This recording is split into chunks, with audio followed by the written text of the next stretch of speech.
The other day, my friend's dad drank 5 beers in an hour and then started complaining. It's kind of the thing he's known for at this point, and it's awesome to be around. But then he had a 6th beer, and the 6th beer tends to be when he starts teaching us things. And I've learned many interesting things in the past, like that he could beat Jimmy Kimmel in a fist fight, or that you can tip over the cricket cage at PetSmart twice before getting banned because the first time they're not expecting it, and then the second time they think you're coming in to apologize.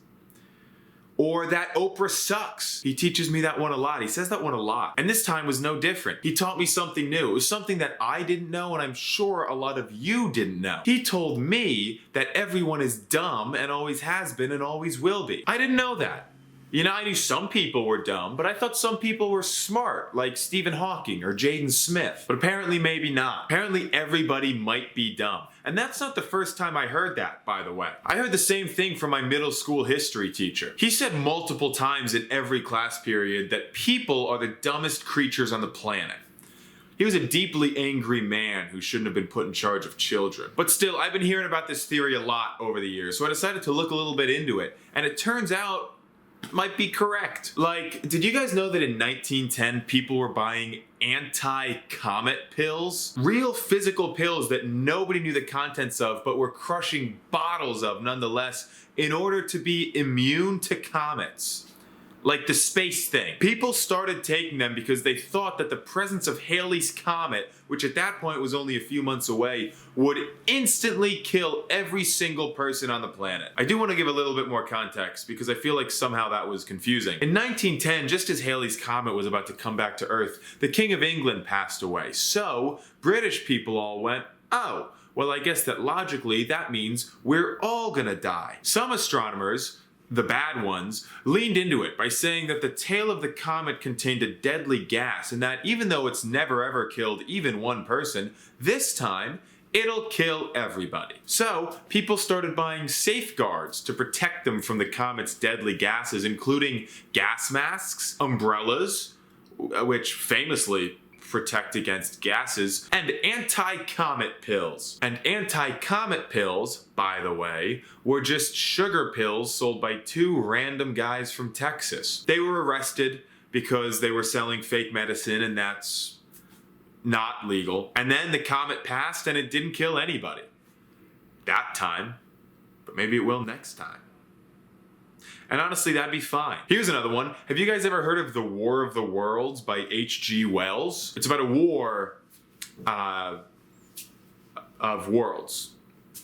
So, I hope that gave some context. Anyways, in 1938, apparently a whole lot of people haven't heard of it. Because in 1938, Orson Welles, famous for his small but memorable role in The Muppet Movie, and for other stuff too, I think, did a radio broadcast based on the book. And when millions of Americans tuned their frequencies to CBS and heard the radio broadcast about Earth being at war with Martians, a whole bunch of them went fucking apeshit. Without thinking about it for even a second, tons of people stood up and went, well, I guess this is it. And then immediately believed, without a doubt, that we were at war with Mars. People who did believe that America was at war responded in different ways. For example, William Dock stood outside his home with a double-barrel shotgun, ready to blow the head off of any Martian invaders. Which is awesome, if we were to be at war with aliens.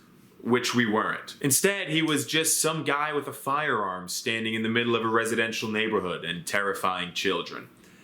Which is not as cool. Other people reportedly did think that it was real and did think that they weren't gonna make it, but didn't change a single thing and then just sat in their living rooms waiting to be shot and exploded by a Martian laser. But let's go back 13 years earlier and find a possible explanation for why everybody was dumb. And I'm sure you could have guessed. But it was Calvin Coolidge's fault. Because in 1925, the Coolidge administration said, let's put lead in gasoline.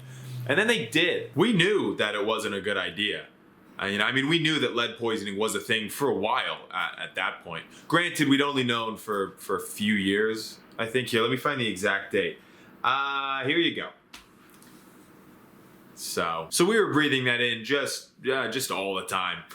for about 70 years until they banned it. And apparently the average IQ for half of Americans decreased by 6 points. And while that absolutely isn't the only reason that everyone's dumb, it certainly didn't help. So, though there are exceptions to the everybody is dumb rule, like Stephen Hawking or Albert Einstein or Jaden Smith, it seems like my friend's dad who drank 6 beers in under an hour might be onto something. Maybe most people are dumb. And Jaden Smith is smart.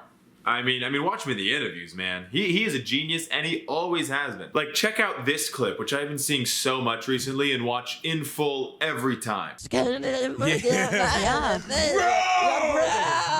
phone selfie. I'm just like, dude, like, oh my God, like, can we talk about like the political and economic state of the world right now? Yeah.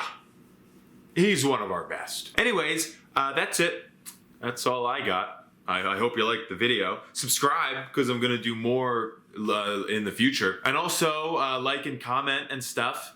And also, bye.